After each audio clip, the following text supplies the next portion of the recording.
The Vietnam Chamber of Commerce and Industry VCCI and PwC Vietnam have officially launched the 13th edition of their publication, Doing Business in Vietnam. Could you tell us more about this publication, Phương Anh? Yes, of course. The publication serves as a strategic guide for investors and entrepreneurs looking to navigate Vietnam's rapidly evolving economic landscape. The launch comes at a time when the country is experiencing strong momentum with expressive GDP growth in the first 9 months of 2025 and ambitious long-term goals, aiming to become a high-income economy by 2045 and achieve net zero emissions by 2050.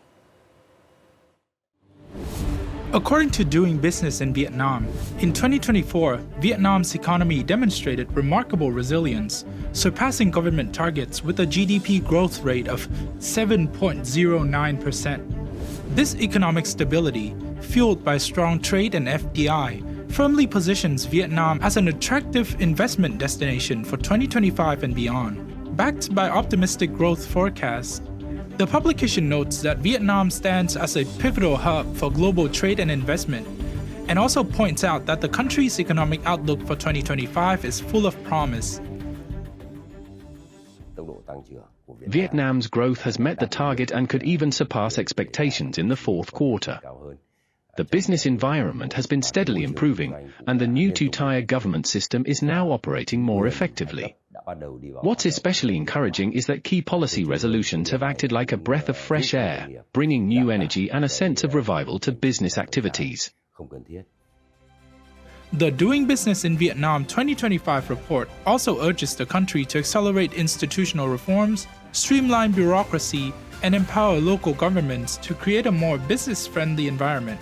It highlights the need for substantial investment in infrastructure and digital transformation, while also prioritizing strategic sectors such as semiconductors, renewable energy, and financial services to attract high-value investment and strengthen Vietnam's global competitiveness.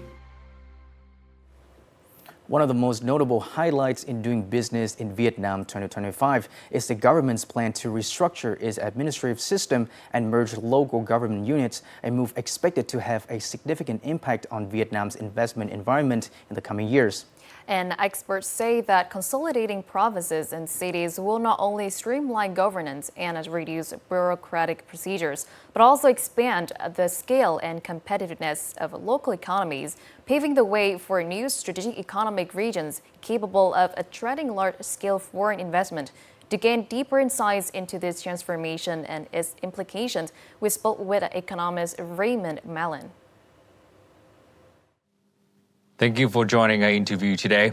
And according to the result recently announced, a Vietnam key driver in attracting FDIs in the beginning of the year, all have seen strong FDI growth. So what is your assessment of the overall result? So I think it's really an incredible positive sign for Vietnam that it's emerging as a regional hub for investment. Particularly, nearly over two-thirds of the foreign investment inflows have been into the manufacturing sector. It's sort of builds on what the government has been trying to for many years in terms of, the past investment in infrastructure and human development are paying off. The economic reform, the policy reform to improve the business enabling environment has improved over the decades, but I think the efforts have been re-intensified in recent years. And after Vietnam implemented the mergers and rearrangement of the administrative boundaries, how has the flow of FDI into provinces and cities been affected? I think first, just the streamlining of administration down from 64 to 31 provinces makes all the differences in the world in terms of trying to move towards greater policy coherence and between the provinces. But it also provides a scale, and you've got some of the, with the merger in Ho Chi Minh City, it's now counting for something like 28% of total FDI. It's a mega city, the whole area with the combinations now is big by any comparison in Southeast Asia.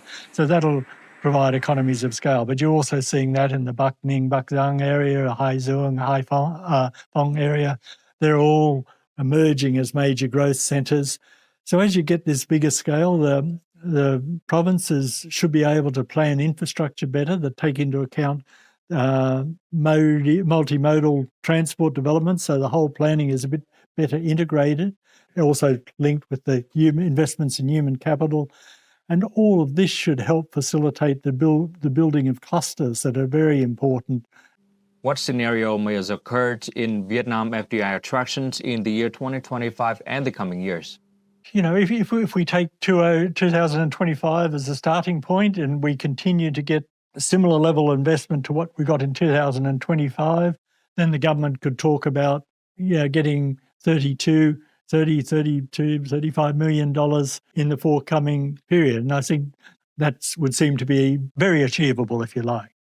But then you could look at a more optimistic scenario and you look around and you see their success in attracting some of these major players. I mean, in the high-tech area like NVIDIA and Meta and some of these players, very, very big, that will have catalytic impacts in terms of attracting other investors in.